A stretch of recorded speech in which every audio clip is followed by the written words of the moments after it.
Welcome to right-hand drive land. We have an R32 GTS-T, not the fastest in the world, but my God, does it look like a GTR? This is a stiff old clutch, that's exciting.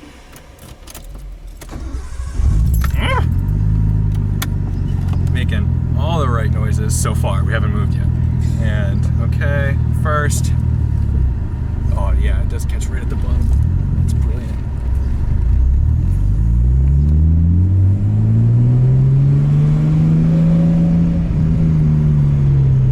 Gotta always remember to stay on my side of the road.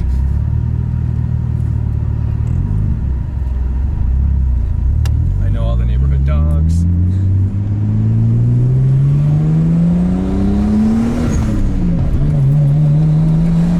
Do I feel like a boss or what? Oh my God. Jake, this is a smart idea. Everyone should have these. Why doesn't everyone have one of these?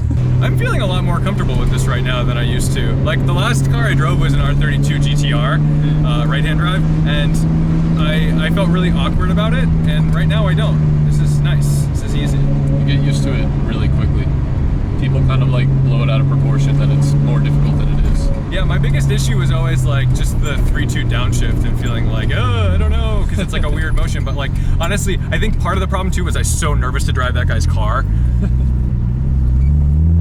Don't have to be nervous driving this at all.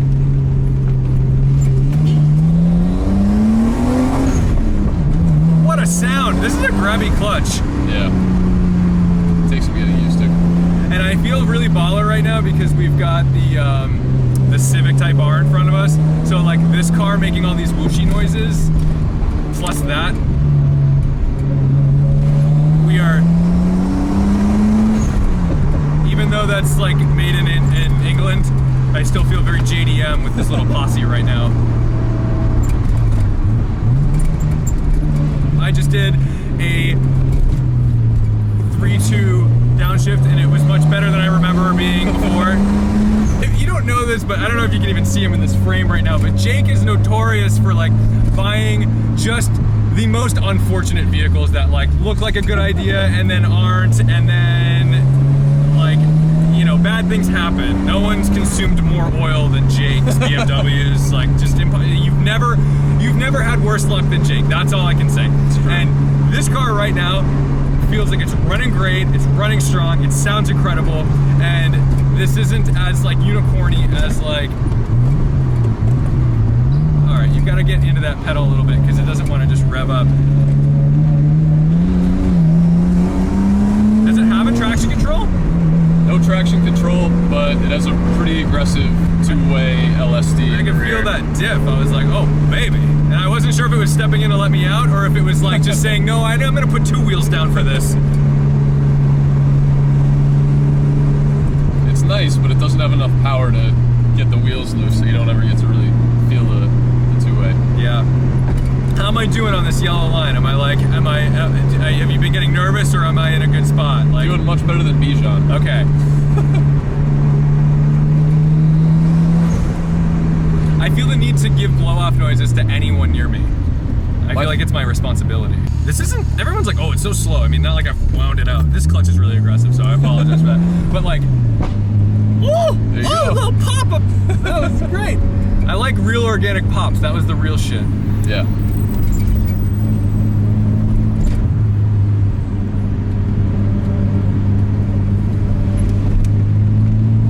The steering's really nice. It's light. This is like the most daily drivable thing. Yeah. What the hell, man? This car's good. I need to get one of these. It's great. The steering is one of my favorite things. It's just very reminiscent of what I had in my S13. Giving it a little blip doesn't get the revs up, so you've got to kind of stick with it for a second. I'll learn. Oh my God. The old Momo wheel. Yeah, dude, this is awesome. All right, so I was saying that like, everyone's like, oh, this car's so slow, and like I said, I haven't wound it out yet, but like, this has torque, man. This is great. It has a nice little push once the turbo comes on. Yeah, I'm not complaining. It just doesn't make any, it makes nice power between like 3,500 and 5K, and then it drops off like a rock. Yeah. Someday I'll get this clutch down. Don't feel bad about slipping it. Okay, I won't.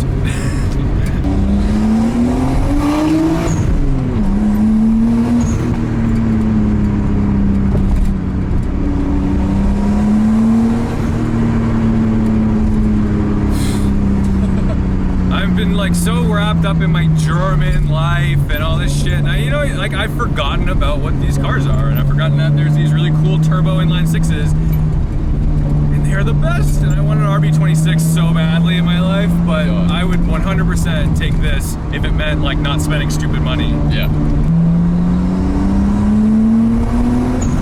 Okay, so there's not a whole lot there after the fact.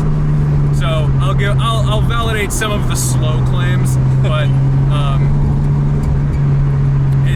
it's plenty, and this is just a joy to. I'm doing that high pitched thing because I'm so happy. Like this is just a joy to drive.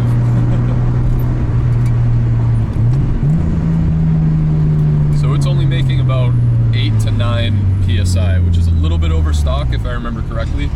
But the RB20 and the RB25 turbos have a ceramic turbine wheel.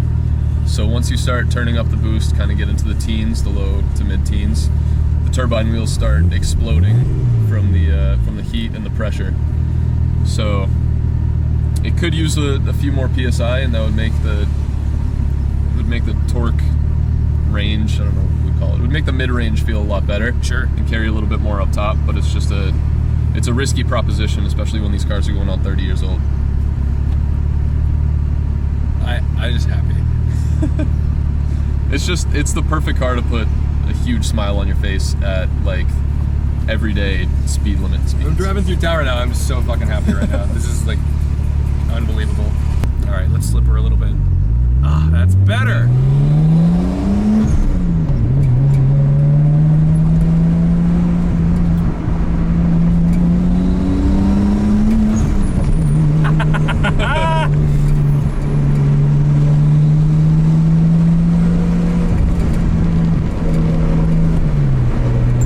It's a 5-speed? 5-speed, yeah.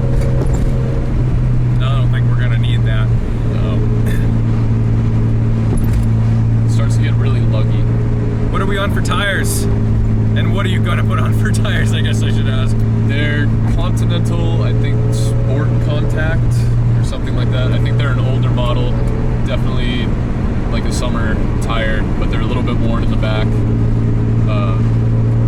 The diff definitely helps with grip. Like this will, it has a really good amount of grip for the chassis and for the power it's making. Like, and it's, what does it weigh?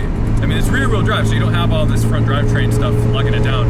These are close to 2,800 pounds, I believe.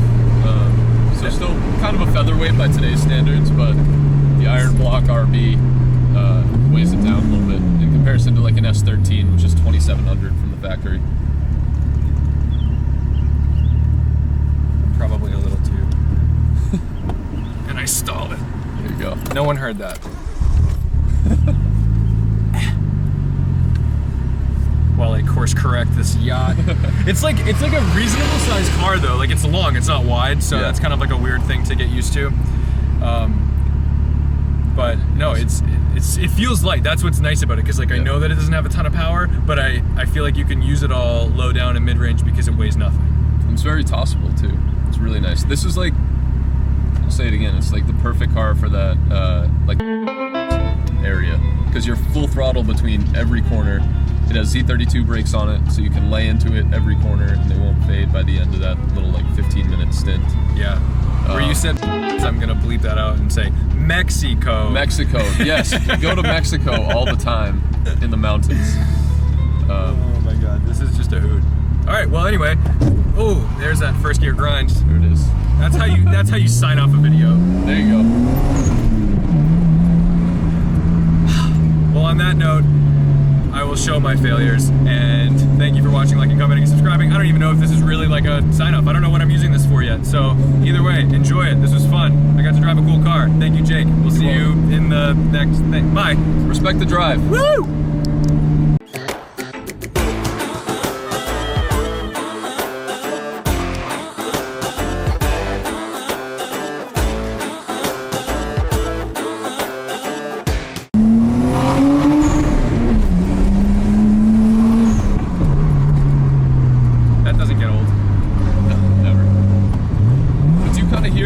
Howl, kind of high RPMs, so it gets kind of like throaty and like